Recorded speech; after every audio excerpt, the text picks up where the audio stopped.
Damai sejahtera Allah yang melampaui segala akal, kiranya itulah yang memelihara hati dan pikiran saudara-saudara dalam Kristus Yesus Tuhan kita. Amin. Jemaat Tuhan, khotbah untuk kita semua pada minggu kantate hari ini diambil dari surat Filipi pasal 4 ayat 4 sampai 7.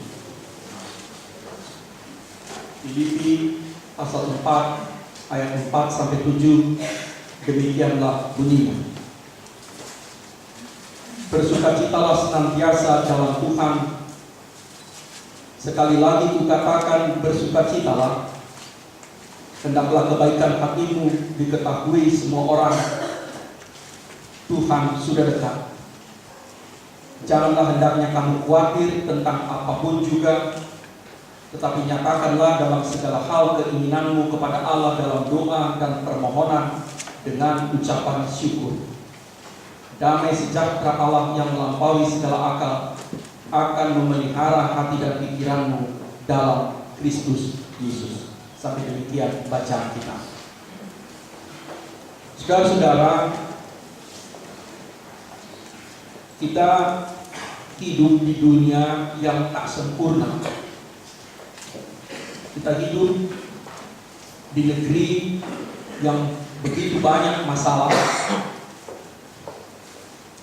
Kita juga hidup dengan berbagai suka duka di keluarga, dalam tugas, dalam pekerjaan.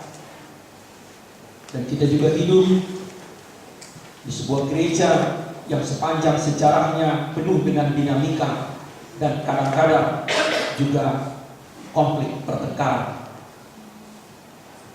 Kalau kita bayangkan semua realitas kehidupan kita itu, bagaimana kita memahami pesan Rasul Paulus yang kita baca tadi?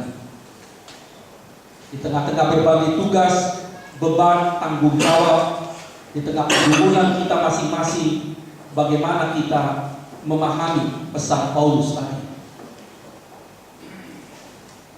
Tanpa harus meninggalkan tanggung jawab, tanpa harus mengabaikan pergumulan, tanpa harus melupakan persoalan dalam rumah tangga, bagaimana kita bisa menghayati pesan yang dituliskan oleh Paulus tadi? Bersukacitalah senantiasa dalam Tuhan. Hendaklah kebaikan hatimu diketahui semua orang. Janganlah khawatir tentang hal apapun juga, tapi nyatakanlah dengan doa dan permohonan dengan ucapan syukur. Saudara-saudara, ada 3 pesan untuk kita dari sini. Pertama, Rasul Paulus memesankan jemaat Filipi yang dahulu dan kita yang sekarang, supaya kita bersukacita senantiasa dalam Tuhan, bergembira senantiasa dalam Tuhan. Ada 3 kata di sana. Pertama, bersukacita atau bergembira. Rasul Paulus mengajak semua jemaat untuk bergembira, bukan bermurung, bukan memakai bahasa remaja sekarang, bukan untuk berhati, berwajah galau, bukan untuk sedih, tetapi untuk bersukacita dan bergembira. Rupanya sukacita atau kegembiraan itu adalah sifat hakiki dari kekristenan kita. Dan bila kita baca sejarah gereja purba, orang-orang Kristen pertama itu adalah orang-orang yang selalu penuh dengan sukacita, bahkan dalam penderitaan, dalam kesesakan dan penganiayaan yang mereka terima. Yang kedua, Rasul Paulus mengatakan kegembiraan itu senantiasa, selalu. Jadi kalau dikatakan senantiasa atau selalu, itu terjadi terus-menerus, bukan hanya sesekali, bukan hanya sesaat, tetapi selalu atau senantiasa. Karena itu sukacita yang diminta Paulus, kalau kita pakai bahasa gambaran, bukan seperti mercon atau kembang api, tetapi lebih mirip sungai yang mengalir, bunga yang selalu mekar setiap hari, anak-anak yang selalu gembira, atau burung yang selalu bernyanyi setiap pagi. Seperti itulah sukacita Kristen yang diajak oleh Paulus. Dia berlangsung senantiasa, terus-menerus, permanen. Selanjutnya dikatakan dalam Tuhan. Artinya sukacita itu di dalam Tuhan, bukan di luar Tuhan. Dengan ketaatan kepada Tuhan, bersama-sama dengan Tuhan. Saudara-saudara, bagaimana kita bisa bersukacita senantiasa dalam Tuhan itu? Rasul Paulus mengajak kita. Pertama-tama kita diingatkan rupanya dasar atau sumber sukacita Kristen itu bukanlah sesuatu yang ada di luar, sesuatu yang ada dari dunia, tetapi Tuhan. Tuhanlah sumber sukacita kita. Artinya apa? Selama kita ada di dalam Tuhan, selama kita tinggal di dalam Tuhan, maka kita selalu punya alasan untuk bersukacita, untuk gembira. Dengan demikian sukacita kita itu tidak bersifat situasional. Dia tidak mudah untuk terpengaruh. Kenapa? Karena sumber atau pokok sukacita itu kukuh, sebab itu adalah Tuhan. Itulah yang dialami Paulus. Paulus sedang berada di penjara, dia dipasung karena memberitakan Injil, tetapi dia bersukacita. Kenapa Paulus bisa bersukacita dalam keadaan terpenjara, terpasung, dalam keadaan kesulitan? Karena dia tetap ada di dalam Tuhan. Rupanya pokok atau sumber sukacita Paulus itu adalah Tuhan. Dan karena itu sukacitanya tidak terpengaruh oleh kondisi, oleh situasi yang ada di luar dirinya. Saudara-saudara, bayangkanlah coba ketika kapan kita pernah mengalami sukacita yang besar. Coba kita bayangkan hari-hari di mana kita pernah mengalami sukacita atau kegembiraan yang besar. Mungkin itu hari ulang tahun kita, mungkin itu hari pernikahan kita, mungkin itu saat kita mendapat proyek yang besar, keuntungan yang besar, mungkin itu saat Natal atau hari-hari spesial dalam hidup kita. Bayangkanlah ketika kita sedang dalam keadaan bersukacita memandang dunia ini. Biasanya kita akan lebih toleran memandang dunia ini ketika hati kita diliputi sukacita. Nah, karena itu umumnya misalnya di jalan, orang yang baru terima gaji, kalau disalip mobilnya atau motornya, dia tidak terlalu marah. Karena apa? Karena dia sedang gembira. Kalau hati kita sedang diliputi sukacita, ada orang yang berbuat salah di depan mata kita, biasanya kita lebih mudah memaafkannya. Bila hati kita sedang diliputi oleh sukacita, maka dunia ini akan lebih baik di mata kita.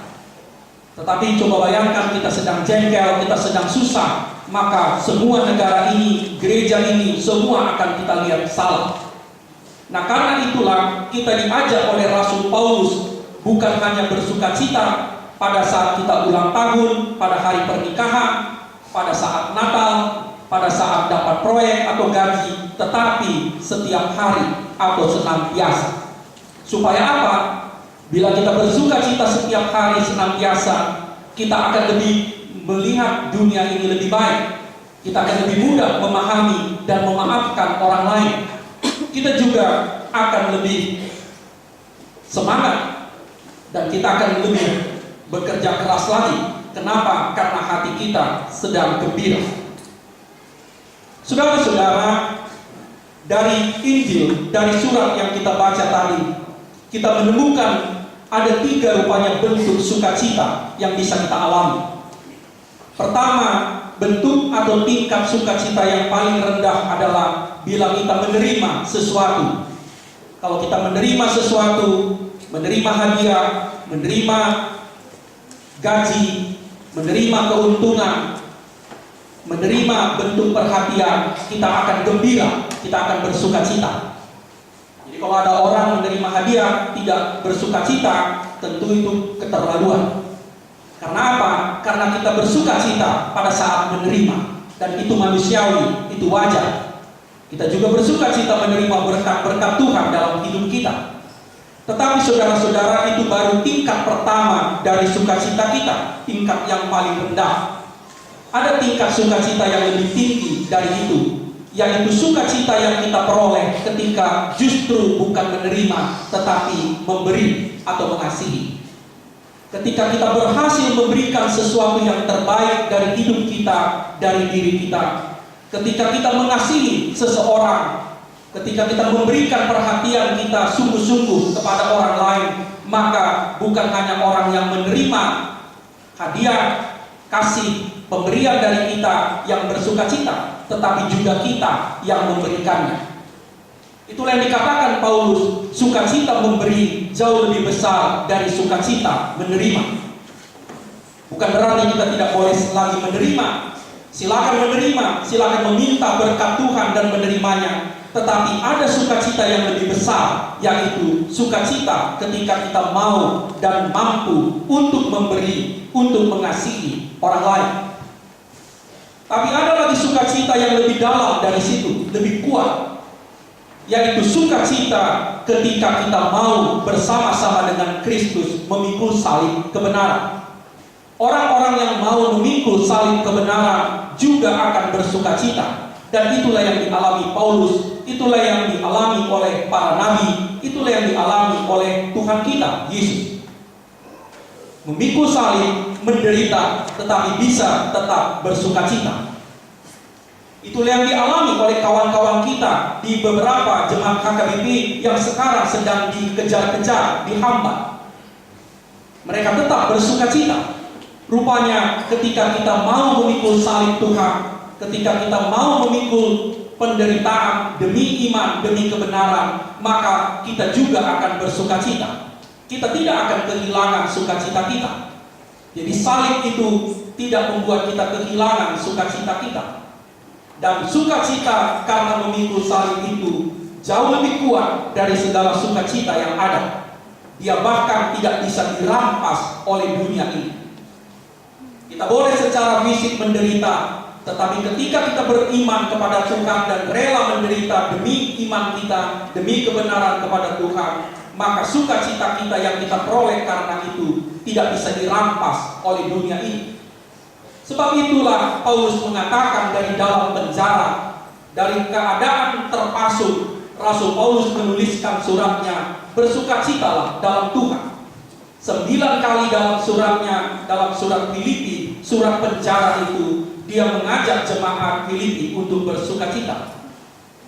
Nah, saudara-saudara, saudara dan saya tidak dalam keadaan di penjara. Saudara dan saya tidak dalam keadaan terpasung. Dan mungkin juga kita tidak dalam kekurangan yang sangat parah. Tentu tidak ada alasan lagi bagi kita untuk tidak bergembira dalam hidup ini. Yang kedua, apa pesan Rasul Paulus? Jangan khawatir, jangan khawatirkan apapun juga. Saudara-saudara, rupanya ada korelasi atau hubungan berbanding terbalik antara sukacita dengan kekhawatiran. Semakin kita bersukacita dalam hidup ini, maka biasanya kita tidak mengkhawatirkan juga apapun juga. Tetapi semakin besar kekhawatiran kita, maka sukacita kita pun akan terhimpit, tertekan, dan hilang. Karena itu orang yang sangat khawatir, apalagi orang yang tiap hari khawatir dalam hidupnya, kehilangan sukacita dari dalam hidupnya. Saudara-saudara, banyak orang Kristen mengatakan seolah-olah dia wajib atau harus untuk merasa khawatir dalam hidup ini. Karena kekhawatiran itu sudah terlalu lama bercokol dalam hidup kita, kita anggap begitu biasa, dan bahkan kita anggap benar dan seharusnya. Padahal Tuhan jelas-jelas juga dalam khotbah di bukit melarang kita untuk khawatir. Dan Rasul Paulus tadi kita baca mengatakan jangan khawatir tentang apapun juga. Saudara-saudara, pada hari Minggu ini mari kita cari, kita temukan kenapa kita tidak boleh khawatir. Kenapa Tuhan melarang kita khawatir? Pertama, kekhawatiran itu tidak pernah menyelesaikan masalah kita dan bahkan memperburuk keadaan. Kalau saudara dan saya cemas atau khawatir, masalah yang sedang kita hadapi tidak selesai, bahkan keadaannya makin buruk. Kita ambil saja contohnya, kalau seorang ibu khawatir anaknya terlambat pulang dari sekolah dan kekhawatiran itu begitu besar, masalahnya bisa bertambah buruk. Ketika dia masak itu bisa hangus, atau ketika bisa keadaan lebih buruk lagi. Nah, karena kekhawatiran itu tidak pernah menyelesaikan masalah, bahkan membuat masalah makin buruk, jangan khawatir. Yang kedua, kekhawatiran itu menghilangkan sukacita kita. Itu kita katakan tadi. Yang ketiga, kekhawatiran itu tidak menambah umur kita, kata Tuhan dalam khotbah di bukit. Jadi tidak ada orang yang tambah umurnya, panjang umurnya karena dia khawatir, bahkan memperpendek umur.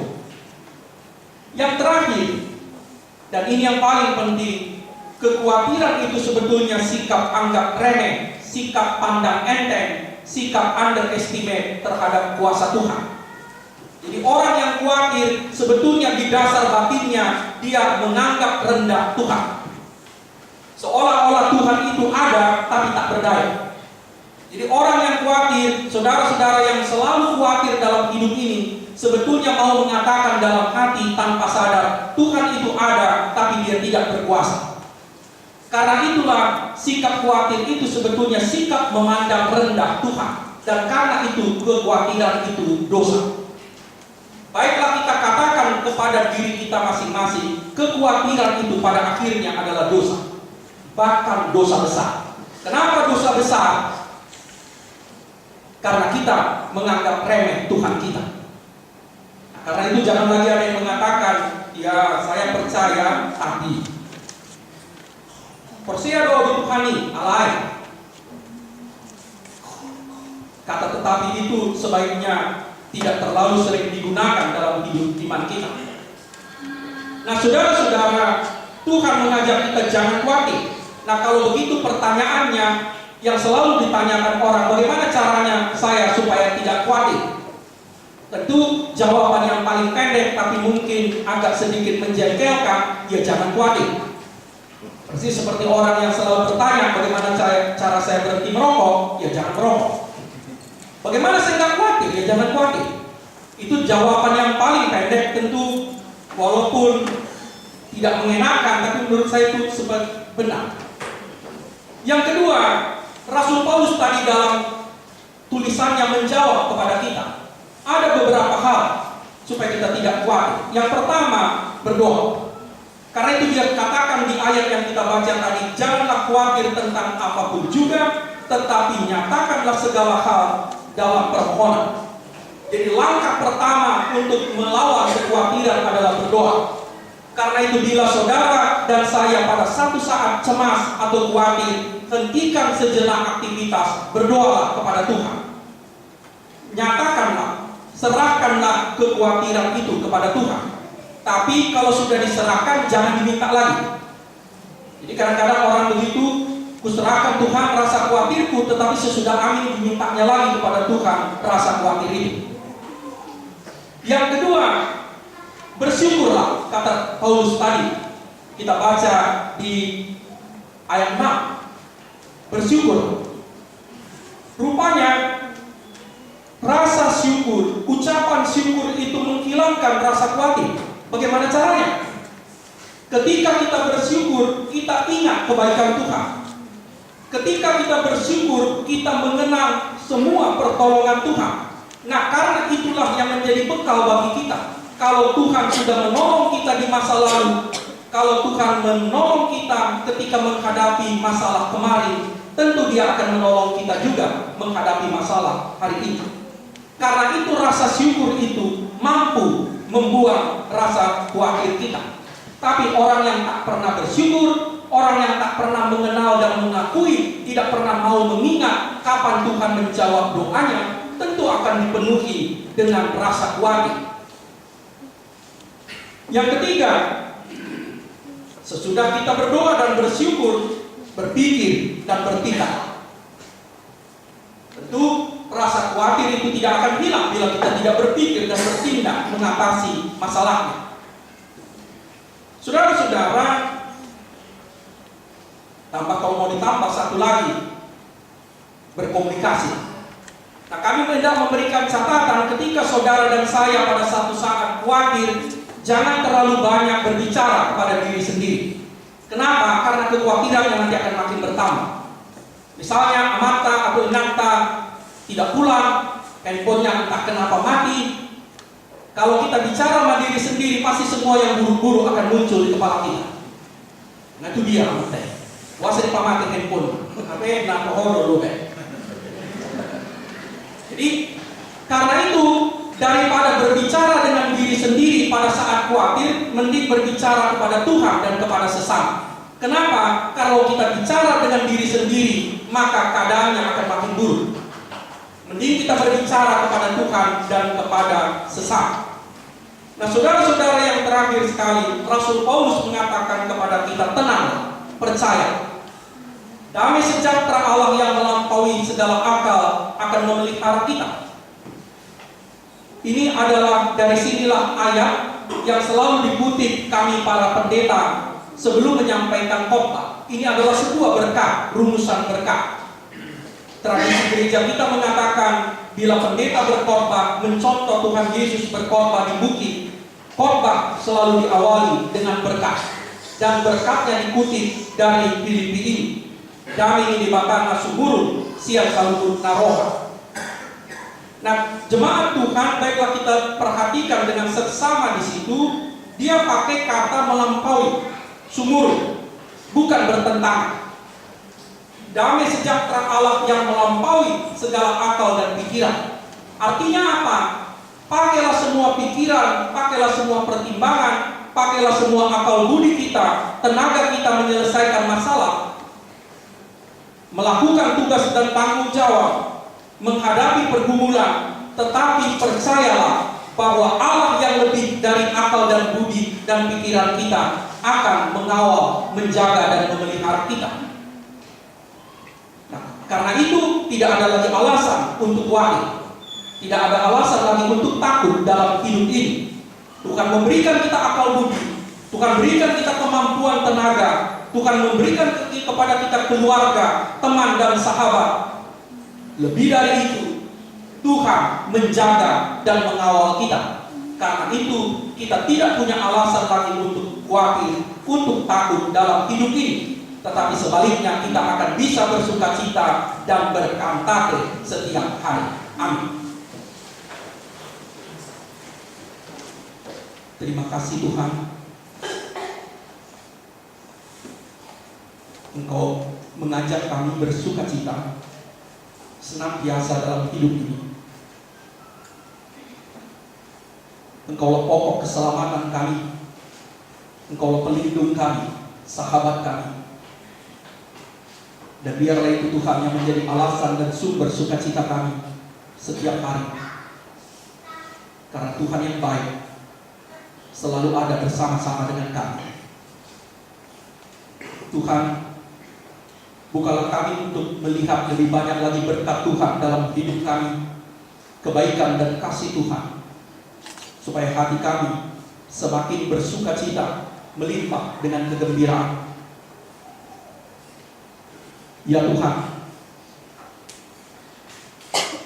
dorong juga kami untuk mau memberi dan mengasihi. Sebab sukacita yang kami peroleh dengan memberi dan mengasihi jauh lebih besar lagi bagi kami. Namun lebih dari itu Tuhan, kuatkan hati kami memikul salib-Mu, supaya kami juga Tuhan dapat memperoleh sukacita ilahi, sukacita abadi yang tidak bisa diberikan dan tidak bisa dirampas oleh dunia ini. Ya Tuhan, penuhi hati kami dengan kegembiraan hari demi hari. Bantu kami Tuhan untuk melawan rasa khawatir, rasa takut dalam diri kami. Tuhan, kami mengaku dosa kami. Seringkali kami Tuhan menganggap Engkau tidak cukup kuat untuk menolong kami dari masalah-masalah konkret dalam hidup kami.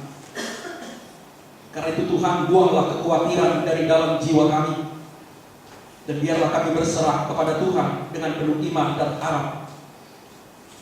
Tapi beri kepada kami Tuhan juga kekuatan, hikmat, supaya kami juga Tuhan berjuang mengatasi masalah-masalah kami bersama-sama dengan Tuhan.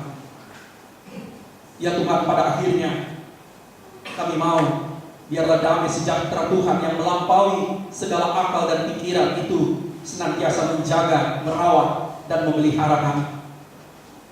Karena itu Tuhan, lindungilah kami lebih dari apa yang bisa kami lakukan, melindungi diri kami dan anak-anak kami. Berikanlah kepada kami Tuhan lebih banyak, lebih baik daripada apa yang bisa kami minta kepada Tuhan. Ya Tuhan, kepadamu kami serahkan hidup kami pribadi, keluarga, juga gereja kami. Demi nama Tuhan, dengarkanlah kami. Amin.